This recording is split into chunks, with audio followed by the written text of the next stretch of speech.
الكريم قال تعالى واعبدوا الله ولا تشركوا به شيئا وبالوالدين إحسانا صدق الله العلي العظيم۔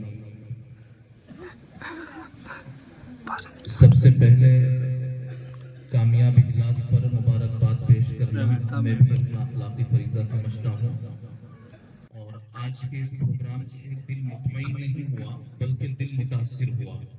معصوم بچوں نے جس انداز میں پروگرام پیش کیا ہے، مفتی زبیر صاحب دامت برکاتہ، چونکہ یہی زمینی سطح پر ان کا کام ہے، کام کی نوعیت کو وہ سمجھتے ہیں، تو جس انداز میں انہوں نے اپنے تاثرات ظاہر فرمائے، یا جس محبت کے ساتھ اور جس الفت اور انسیت کے ساتھ ہمارے مولانا محمد امین صاحب نے اپنے تاثرات کا اظہار فرمایا، مولانا نواب عالم صاحب نے جو قیمتی گفتگو فرمائی، یہ سب چیزیں ہمارے لیے قابل قدر بھی ہیں، قابل تقلید بھی ہیں، قابل عمل بھی ہیں۔ مولانا عبدالشکور صاحب جو اس ادارے کے ذمہ دار ہیں، آپ کی ایک امانت میرے پاس میں ہے۔ گزشتہ شام ہمارے حضرت والا دامت برکاتہم مخدوم گرامی عارف باللہ حضرت قاری محمد امین صاحب دامت برکاتہم کی طبیعت اچانک خراب ہو گئی تھی، اور اس نوعیت کی طبیعت خراب ہوئی تھی کہ آس پاس کے لوگ کچھ گھبرا بھی گئے۔ رات بھی بڑی بے چینی میں گزری، البتہ صبح 11 بجے کے قریب طبیعت ٹھیک تھی، اور اس کے بعد سے الحمدللہ دھیرے دھیرے آرام ہوتا جا رہا ہے۔ تو 11 بجے کے قریب حافظ دین محمد صاحب دامت برکاتہم عیادت کے لیے گئے، تو میں بھی حاضر ہوا۔ اس موقع پر آج کے، کل کے، پرسوں کے 3-4 دن کے جتنے پروگرام تھے، ایک تو پروگرام میں مجھے بھی ساتھ میں ہونا تھا، حضرت نے بڑے اس انداز میں کہ جیسے ان کو بہت زیادہ تکلیف ہو رہی ہو، یہ فرمایا کہ عبدالشکور سے میرا سلام بھی کہہ دینا، اور معذرت بھی کرنا کہ میں اپنی بیماری اور کمزوری کی وجہ سے نہیں آ پا رہا۔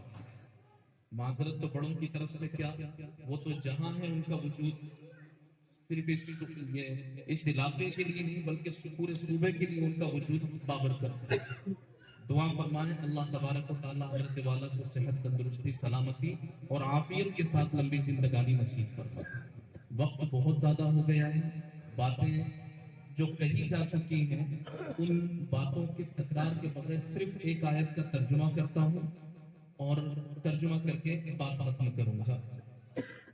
اتنی دور سے حاضری ہوئی ہے تو کوئی ایک پیغام، وَاعْبُدُوا اللَّهَ وَلَا تُشْرِكُوا بِهِ شَيْئًا وَبِالْوَالِدَيْنِ إِحْسَانًا۔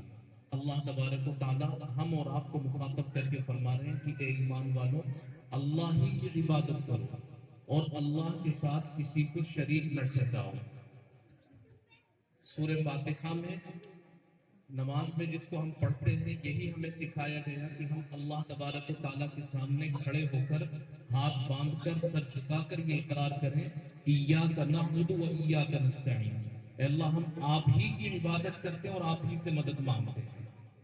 وَاعْبُدُوا اللَّهَ وَلَا تُشْرِكُوا بِهِ شَيْئًا، اللہ ہی کی عبادت کرو اور اللہ کے ساتھ کسی کو شریک نہ ٹھہراؤ۔ وَبِالْوَالِدَيْنِ إِحْسَانًا، اور اپنے والدین کے ساتھ حسن سلوک کرو۔ ابھی ایک معصوم بچے نے والدین کی عظمت پر تقریر کی، اس میں ایک واقعہ آیا تھا، ایک صحابی کے حوالے سے واقعہ ذکر کیا گیا۔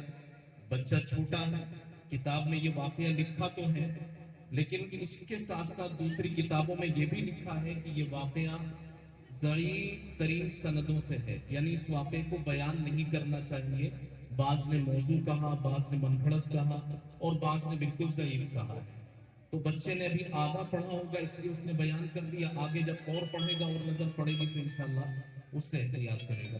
چھوٹا بچہ ہے، مطالعہ چھوٹا ہے، انشاءاللہ جب آگے نظر پڑے گی جو بچا کچا حصہ ہے، تو یہ واقعہ ماں باپ کی عظمت کے طور پر بیان نہیں کرنا چاہیے۔ حضرت علقمہ رضی اللہ تعالیٰ عنہ والا جو واقعہ تھا کہ نبی علیہ السلام نے لکڑیاں جمع کروائیں، ماں کو بلایا، ماں کو بلا کر کے کہا کہ تو معاف کر دے، نہیں، تو یہ والا واقعہ یہ ثابت نہیں ہے، تو اس کو بیان کرنے سے احتیاط کرنا چاہیے۔ والدین کے ساتھ حسن سلوک کرنے کو کہا گیا کہ والدین کے ساتھ اچھا سلوک کریں، اور والدین کے ساتھ اچھا سلوک کیا ہے؟ نبی علیہ الصلوۃ والسلام نے فرمایا ہما جنت و والنار، وہی تیری جنت بھی ہے وہی تیری دوزخ بھی ہے۔ خدمت کر لے، محبت کر لے، دل جیت لے تو جنت مل جائے گی، ناراض کر لے، دل توڑ دے اور ان کی باتوں کو نظر انداز کر دے تو ایسا نہ ہو کہ جہنم کا مستحق ہو جائے۔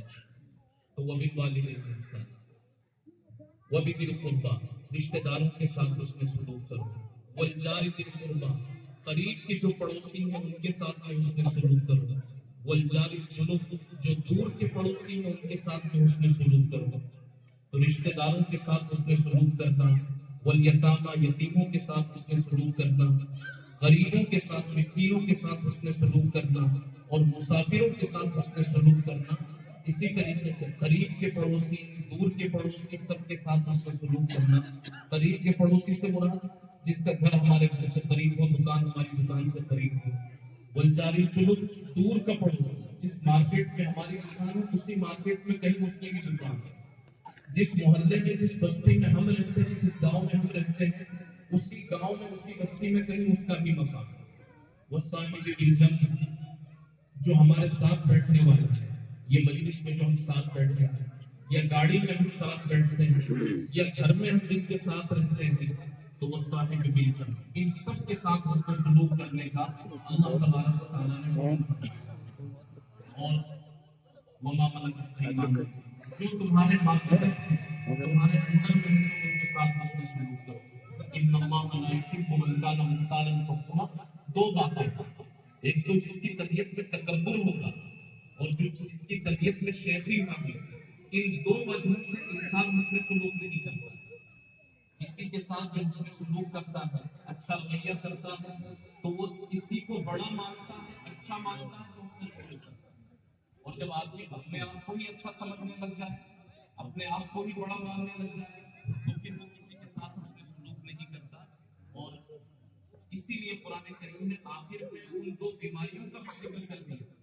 کن بیماریوں کی وجہ سے آدمی اس میں سلوک کرنے سے، اچھا رویہ کرنے سے بچ جاتا ہے۔ ہم اپنے اندر دیکھیں، اگر ہمارے اندر اختیال ہو، تکبر ہو، فخور ہو، فخر کرنے اور اترانے والی کیفیت ہے تو اس کو دور کریں۔ اگر یہ چیز ہمارے اندر ہوگی تو ہم اچھے بندے بھی نہیں بن سکیں گے اور اچھے انسان بھی نہیں بن سکیں گے۔ اللہ کا اچھا بندہ بننے کے لیے کہ جس میں ہماری عبادت بھی صحیح ہو سکے، اور اچھا انسان بننے کے لیے کہ جس میں ہم لوگوں کے ساتھ حسن سلوک بھی کر سکیں، کہ یہ دو چیزیں نہ ہوں گی تو ہم کر سکیں گے۔ ایک تکبر ہماری طبیعت میں نہ ہو اور دوسرے اترانا یہ ہماری طبیعت میں نہ ہو۔ اللہ تبارک و تعالیٰ ہم اور آپ کو کہنے سننے سے زیادہ عمل کی توفیق نصیب فرمائے۔ واخر دعوانا الحمدللہ رب العالمین۔